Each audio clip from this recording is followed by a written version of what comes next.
Olá pessoal, eu sou Eduardo Guimarães, eu sou especialista de ações da Levante. No Papo com a Levante de hoje, eu estou com o Fábio Tikawa, ele é o diretor financeiro de Relações com Investidores da São Carlos Empreendimentos. Tudo bem, Fábio? Tudo bem, Eduardo. Obrigado aí pela oportunidade de falar com a Levante e com os assinantes aí da Levante, para falar um pouco da companhia da São Carlos Empreendimentos. Legal, esse quadro, o objetivo é trazer o mundo das empresas mais perto de você, investidor, e saber o que passa no dia a dia da companhia, como é o setor. Então, Fábio, acho que para começar, você puder dar uma breve descrição do que é a São Carlos aí para o nosso investidor, maioria pessoa física. Legal. Bom, a São Carlos é uma empresa que investe no setor imobiliário. O objetivo da São Carlos é a apreciação do imóvel ao longo do tempo, então não é um investimento de curto prazo, e sim investimento de longo prazo, com retornos superiores ao que a gente enxerga em termos de valorização do imóvel, né? Então, a estratégia é muito focada em apreciação, ganho de capital, num prazo de maturação longa, né? Vocês compram e vendem, então, os prédios, os empreendimentos, vocês não constroem. Geralmente, a compra e venda, você não desenvolve. A São Carlos não desenvolve o empreendimento. Não, a São Carlos, o modelo de negócio da São Carlos é, de fato, a compra e venda de imóveis, e atuando em dois segmentos, né? O segmento de lajes corporativas. Nem lajes corporativas a companhia foca na cidade de São Paulo e Rio de Janeiro, e também tem uma outra classe de ativo que é os centros de conveniência, muito mais focado em conveniência para as pessoas ao entorno do centro, e também pessoas que estão de passagem e que precisam fazer uma compra rápida, né? Se fosse dividir mais ou menos o portfólio da São Carlos, quantos por cento seria São Paulo, Rio, e quanto seria entre laje e centro de conveniência? Em termos de geografia, o portfólio da São Carlos está mais ou menos 60% concentrado em São Paulo e 40% no Rio de Janeiro. Em termos de classe de ativos, a gente tem 90% escritório, segmento de lajes corporativas, e 10% segmento de centro de conveniência. Qual que você diria que é a principal concorrente de capital aberto? Seria o que? A Cyrela Commercial Properties? Hoje tem alguns concorrentes com diferentes modelos e estratégias diferentes, né? Então, a BR Properties é um concorrente, a Cyrela Commercial Properties também é um concorrente. Tem players que não são listados, né, com fundos estrangeiros, fundos de private equity, e também tem fundos imobiliários que, de certa forma, competem nesse setor. Legal, Fábio. O pessoal aqui da Levante me acompanha, eu falo bastante de vantagem competitiva, né? Então é muito importante aqui, a gente mostrou como é a São Carlos em relação aos concorrentes. Qual você diria que é a principal vantagem competitiva da empresa? Hoje eu te diria que a principal vantagem é olhar sempre no longo prazo, né? Quer dizer, a companhia não quer ser uma empresa, a maior empresa do setor em termos de tamanho, mas sim também a empresa que tenha maior retorno. Isso sempre olhando no longo prazo, né? Se for olhar o histórico da companhia, o grupo de controladores continua o mesmo desde a sua fundação, e pretendem continuar no longo prazo, e muito foco em rentabilidade, né? A gente quer trazer retorno aos acionistas, né? Então não é aquela ideia de qual que é o próximo quarto, o próximo trimestre que a gente está olhando. Aproveitando o gancho, você falou aí do controlador, que você pode falar, quem que é o dono aí da São Carlos? A gente sabe aqui no Brasil, na Bolsa, é sempre importante, eu pelo menos sempre analiso muito quem é o dono, quem é o controlador da empresa. O histórico da São Carlos, ela foi criada como uma subsidiária de Lojas Americanas. Então, no início era uma empresa para fazer a gestão do portfólio imobiliário de Lojas Americanas. Em 99, a Lojas Americanas fez o aporte de capital na São Carlos com todo o portfólio de imóveis que tinha na época, e consequentemente fez um spin-off entre Lojas Americanas e São Carlos, e a partir desse momento São Carlos tomou vida própria, né, com uma relação comercial entre Lojas Americanas e São Carlos. Então a estrutura acionária sempre foi grupo controlador do mesmo controlador de Lojas Americanas. Então temos hoje a família Lehman, a família Teles, a família Sucupira, com 54% da companhia, e o restante da companhia está no mercado, no free float, na B3. Legal, então é o pessoal do 3G, a família, É a família do 3G, 3G. não é a empresa 3G especificamente, mas é, né, a família dos 3 principais aí executivos da Ambev também, das lojas americanas. Legal. Acho que a gente conseguiu ter uma ideia boa sobre a empresa. Vamos falar então de mercado, né? Eu acompanho, falo bastante aqui para o pessoal de segmento imobiliário. Né, acho que agora, pelo menos no mercado de São Paulo, a gente está vendo um momento bom, né, de propriedades. Né? A gente está vendo já as vacâncias caindo, né, os prédios vazios estão diminuindo e os preços de aluguel estão melhorando. Como que a São Carlos está enxergando o mercado de laje em São Paulo? O mercado de São Paulo ele já vem numa trajetória de recuperação, uma recuperação lenta, mas consistente. Né? Então, faz aí mais ou menos um ano que essa recuperação começou a retomar. Se a gente for olhar níveis de vacância, já nesse primeiro trimestre já vê uma queda em relação ao que fechou em 2018. Então é um mercado mais dinâmico, um mercado que, de certa forma, a economia tem uma retomada mais forte, consequentemente o mercado de São Paulo deve ter um retorno mais rápido. Né? Você tem para esse ano, nos imóveis que vocês têm em São Paulo, alguma renovatória, né, como a gente chama, quando os inquilinos vão renovar o aluguel e aí já está conseguindo um preço melhor? Como que está essa dinâmica? Hoje eu te diria que o preço está acompanhando a inflação. Né? Então o IGPM ainda está, olhando os últimos 12 meses, está alto, está em um patamar de 8%, então a gente está conseguindo repassar o IGPM nos contratos de locação. Então, em termos de revisional, a gente tem alguns contratos que entram no período de revisional. Pontualmente pode ter alguns contratos, mas não é nada significativo que vai mudar a dinâmica, o resultado da companhia nesse curto prazo. É um índice alto, né, de inflação IGPM, né? Provavelmente o dólar está puxando, né? O dólar a 4 e o IGPM, né, que reajusta todo o mercado, né, de aluguéis, né, no Brasil. Então, 8% de IGPM em 12 meses é bastante. Nos últimos 12 meses. Então, pelo menos vocês estão aí repassando o aumento da inflação nos aluguéis. Com certeza. Isso também numa carteira geral, né? No primeiro trimestre, a gente divulgou o crescimento da mesma base de receita, né? Nos mesmas propriedades. A gente conseguiu repassar 8,3% de reajuste de locação, comparando o primeiro trimestre de 2019 com o primeiro trimestre de 2018. Já uma dinâmica boa, né? Então está passando até um pouquinho ali acima da inflação, né? Dependendo do empreendimento. Já nos novos, né, que o pessoal está desenvolvendo, o mercado de São Paulo está vindo com um preço mais alto daí. As novas locações de espaços, né, vagos, principalmente na nossa carteira, a gente tem conseguido praticar um preço acima dos contratos que estão atuais no empreendimento. Né? Então, aos poucos, aí, conforme você vai fazendo uma reciclagem de locatário no nosso portfólio, consequentemente você vai melhorando o preço médio de locação daquele empreendimento. Porque esse é outro trabalho, eu acho que vocês também fazem bastante, né? Trabalhar o retrofit, né? Vocês compram um imóvel que às vezes está em condições não ideais, né? E fazem um trabalho para melhorar, né, a qualidade do imóvel, até fazendo investimento, para que você consiga, obviamente, ter um retorno mais alto, né? É aí que vocês conseguem esse retorno que você falou no início, né? Com certeza. Esse eu te diria que é o DNA da companhia, né? Buscar imóveis que hoje têm ineficiências de gestão. Então é a questão dos contratos de locação, custo de condomínio também, que isso os grandes proprietários não dão muita atenção.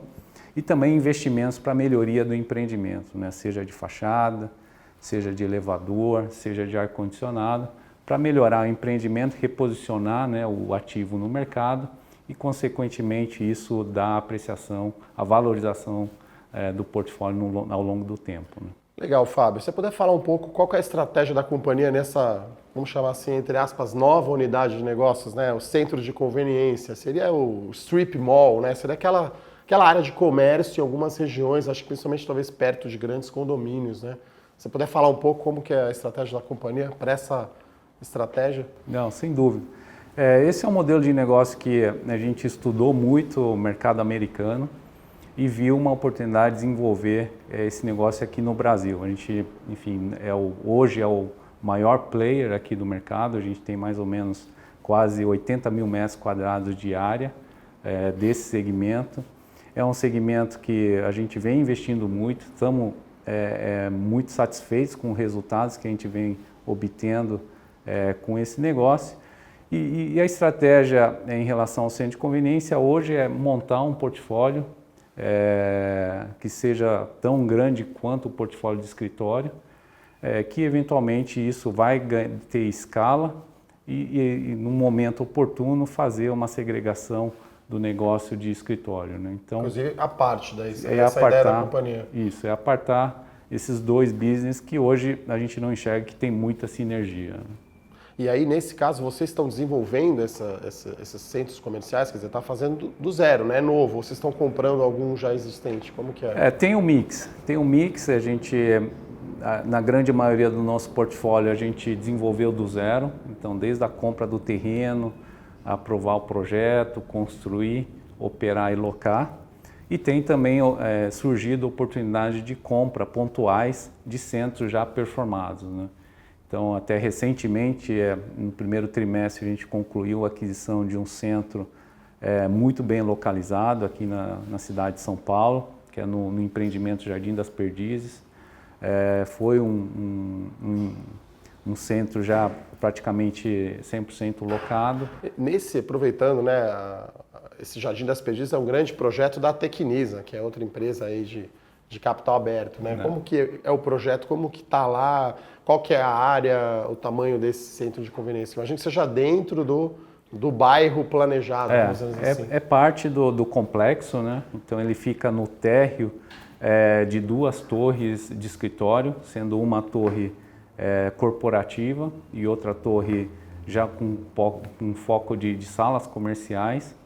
E também tem todo o empreendimento de torres residenciais do complexo, né? Então, é um centro muito bem localizado, as torres comerciais estão começando a ficarem sendo ocupadas, né? Então, o fluxo que vai ter no empreendimento, a gente acredita que vai ser grande, dado que a localização é muito privilegiada e também o volume de gente que circula no empreendimento vai ser relevante. E aí, que tipo de comércio aí, Fábio, que tem num projeto desse, sei lá, uma casa do pão de queijo, um café, um restaurante, algum serviço talvez de, não sei, lavanderia? O que tem de comércio que agrega aí nesse projeto?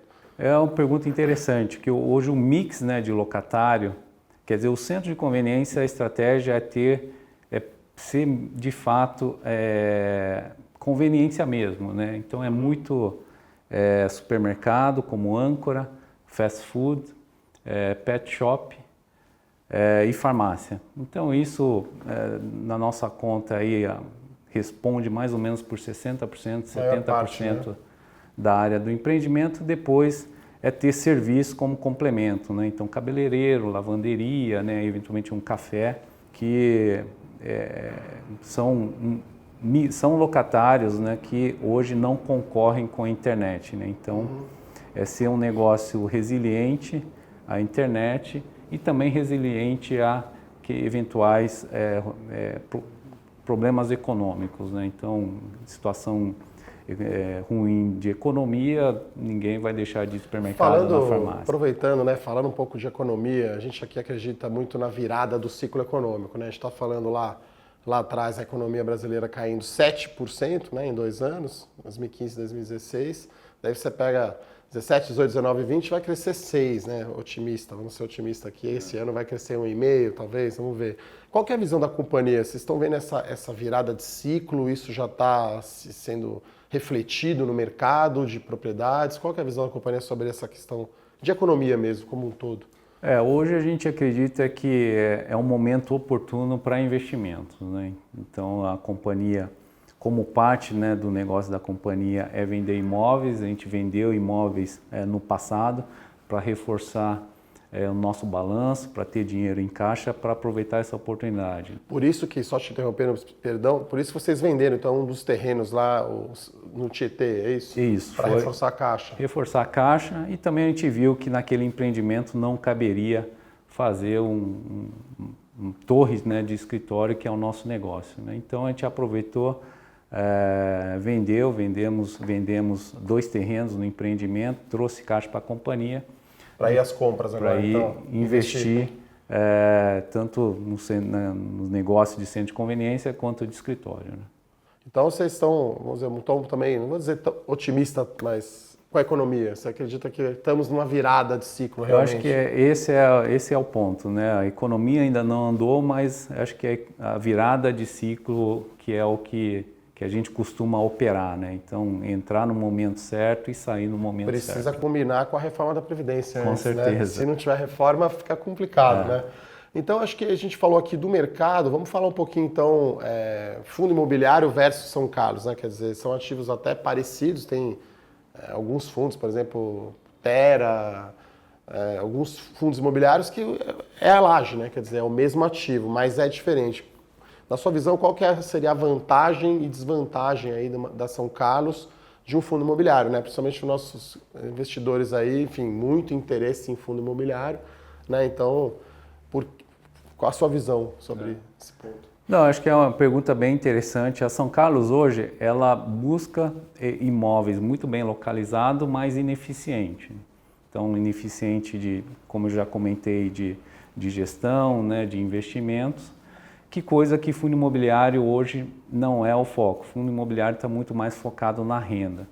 Então, o fundo imobiliário vem para complementar o negócio da São Carlos. A São Carlos faz a aquisição, investe no imóvel, prepara todo o imóvel, captura valor e vende para um fundo imobiliário, que é onde o fundo busca receita estável, receita de longo prazo, e pouca necessidade de capex, né?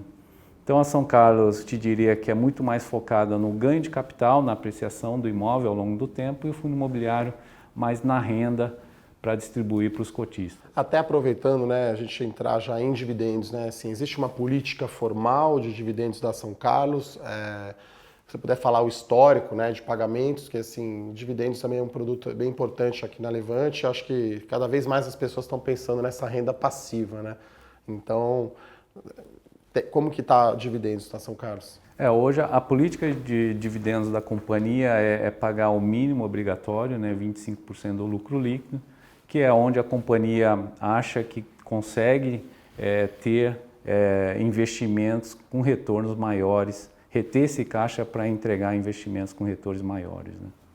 E tem quanto que foi distribuído, por exemplo, ano passado? Tem uma ideia de números? Ou o dividend yield, né, o retorno em dividendos, né? Ou o montante? Ou quantos foi?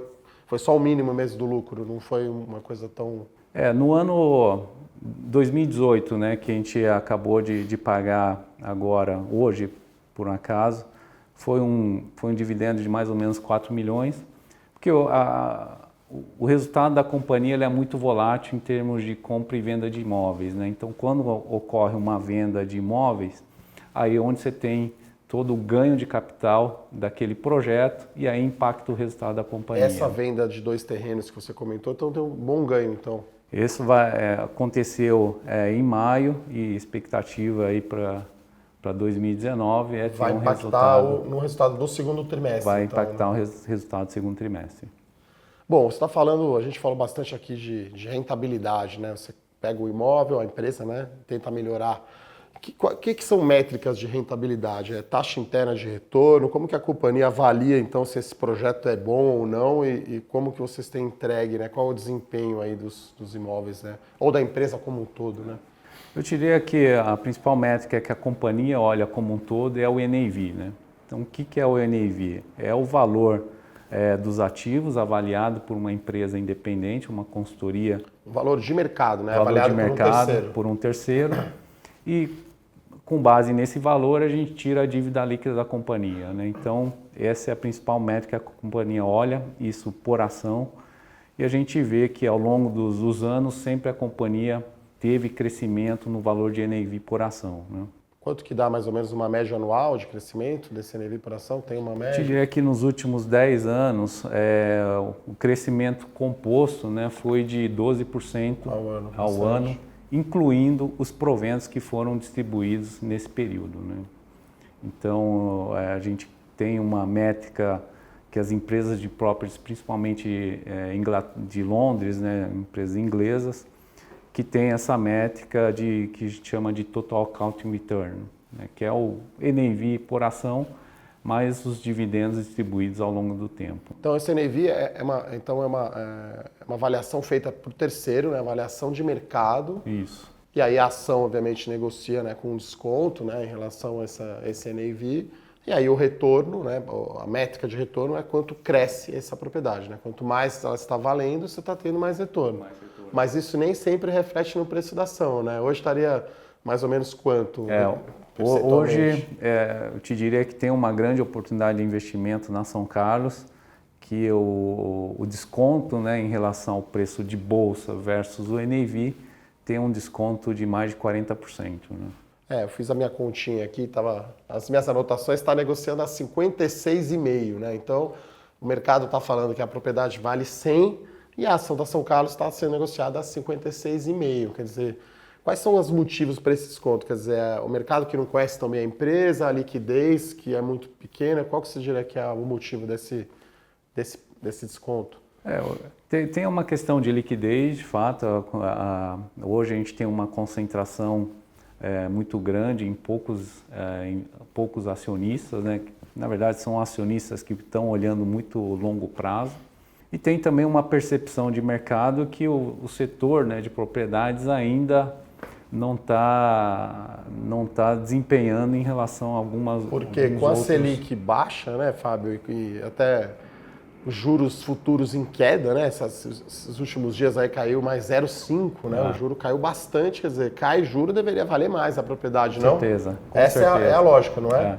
A gente tem a política de fazer a avaliação do nosso portfólio com base em setembro, né? Então, a última avaliação foi setembro de 2018, é uma vez por ano, e agora a gente vai realizar em setembro de 2019. Quais você diria são as ações aí que a área de relações com investidores agora é o chapéu do RI para aumentar a liquidez, para a empresa ficar mais conhecida? Quer dizer, aqui é uma excelente iniciativa, né? Você está aqui nesse bate-papo aqui com a gente. Mas quais são as outras iniciativas do RI da São Carlos para a empresa ficar mais conhecida e, claro, aumentar a liquidez, né, das ações? Sem dúvida. Hoje a gente tem um foco muito grande em atrair pessoa física da nossa base de acionistas. A gente tem feito alguns vídeos, né, com vocês e eventualmente com outras corretoras. O intuito é, de fato, diversificar a nossa base, né, aumentar o número de acionistas para a nossa base. Então tem um plano de comunicação. A gente está um pouco mais na mídia, tentando buscar, né, pessoas físicas interessadas em conhecer um pouco mais da São Carlos e potencialmente investir na companhia. Né? Em termos de liquidez, qual que seria a ordem de grandeza das ações que negocia por dia? Hoje negocia mais ou menos R$300 mil dia. Né? Acho que pessoa física acho que está tranquilo, 300 mil dá para... Né? Dá para comprar tranquilo, Com né? certeza. Qual que é o lote padrão? Quanto custa 100 ações? 100 ações. Não, mas quanto custa hoje a ação? Hoje a ação está R$31. Custaria R$3 mil um lote padrão. Porque aqui eu falo muito sobre isso, sabe? Olha, pessoal, fracionário, tenta evitar quando possível. Claro que às vezes não dá, né? Mas é um lote padrão tranquilo. Bom, falando um pouco de endividamento, né? É uma métrica também que eu analiso bastante aqui, né? Nas ações, nas empresas que eu analiso. Dívida líquida EBITDA perto ali de 5 vezes. Como que você vê? Está alto, não está? Vocês pretendem diminuir esse número? Como que a empresa trabalha no limite de endividamento? Hoje a métrica que a gente acompanha em termos de endividamento é muito mais a dívida líquida sobre o valor do portfólio. Né? Então essa métrica está mais ou menos em 23%. Né? Então do total de ativos a gente tem 23% de dívida. Que é um nível, né, de endividamento que a gente considera confortável. Né? Então, mas a gente está fazendo algumas frentes em relação ao endividamento, principalmente em reduzir custo, né, da nossa dívida e também alongar o perfil, o cronograma, né, de amortização da nossa dívida. Quando você coloca a dívida, melhora muito o retorno, né, quando você alavanca, mas também, por outro lado, você está pagando juro também. Né? Tem uma ideia, assim, grandes números, um custo médio que vocês pagam, ou quanto que essa despesa financeira representa da receita? Porque o mercado olha muito o EBITDA, olha muito a propriedade, mas acho que também um índice de cobertura de juros também acho que é interessante. Né? Não, com certeza. Hoje eu te diria que o nosso custo de dívida nominal está em 9,5% ao ano. Algumas iniciativas que a gente está fazendo é captar dívidas hoje com custo mais atrativo, com o intuito não só de reduzir, mas também alongar o perfil de endividamento. Então, a gente está em trabalho hoje de captação de recursos para pré-pagar dívidas que a gente tem no nosso balanço, para reduzir custo e alongar o perfil de endividamento. O mercado de crédito, né, parece muito favorável, né? Quer dizer, acho que até não deslanchou ainda, acho que pós-reforma pode até deslanchar mais, né? Pode ser um segundo semestre muito mais aberto, né, para as empresas conseguirem captar para financiar os seus investimentos, né? Não, sem dúvida. Hoje o mercado, principalmente de CRI, né, tem muitos fundos, né, tem muitos investidores, principalmente pessoa física, interessada nesse tipo de papel. Então, Vocês têm dívida de CRI, que é o Certificado Recebível Imobiliário? A gente tem dívida em CRI e a gente acredita que esse é o novo perfil de endividamento da companhia nos próximos anos, dado que o financiamento imobiliário que a gente captava no passado, que era aquele financiamento em TR, hoje para o nosso setor está um pouco mais restritivo e com taxas não tão atrativas, né? Então a gente está migrando um pedaço do nosso endividamento com emissões via CRI. Teve alguma emissão de dívida recente que vocês fizeram ou não? A gente está trabalhando em uma dívida, já é pública, num montante de 150 milhões de reais. Parte dessa captação é para amortizar dívidas que a gente tem hoje no balanço. O custo dessa nova dívida está em 102% do CDI. É bem mais razoável, hein? Bem mais razoável. E com amortização no quinto, sexto e sétimo ano. Bom, pessoal, estamos chegando aqui no final do nosso bate-papo aqui com o Fábio. Perguntar então a última pergunta sobre estratégia da companhia, né? Como que você vê aí o futuro, né, da companhia? Você falou que a visão é muito de longo prazo, um dos imóveis, então a visão da companhia em termos de estratégia. Em termos de estratégia, a gente, no segmento, né, de lajes corporativas, a gente retoma as aquisições. Então a gente vê que principalmente o mercado de São Paulo tem boas oportunidades, dado que a gente está no momento, né, de inflexão, né, do ciclo. Então a gente está atento à oportunidade de aquisição no mercado de São Paulo, mas também olhando pontualmente oportunidades no Rio de Janeiro, né? E no segmento de centro de conveniência, hoje a gente tem 13 terrenos, né, no nosso balanço, terreno já comprado, para futuro desenvolvimento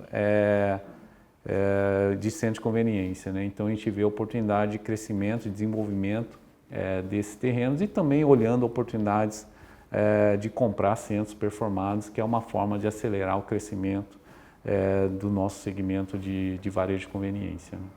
Poxa, Fábio, muito bom. Queria agradecer aqui a sua presença aqui na Levante, falando sobre a São Carlos. Se você ficou, né, um investidor aí com mais dúvidas sobre a empresa, pode mandar um e-mail para nós e também para o Fábio. Obrigado, Fábio, pela entrevista. Obrigado, agradeço pela oportunidade e estou à disposição caso tenha alguma dúvida. É isso aí, pessoal. Obrigado, até a próxima. Papo com a Levante, hein? Um abraço. Tchau, tchau.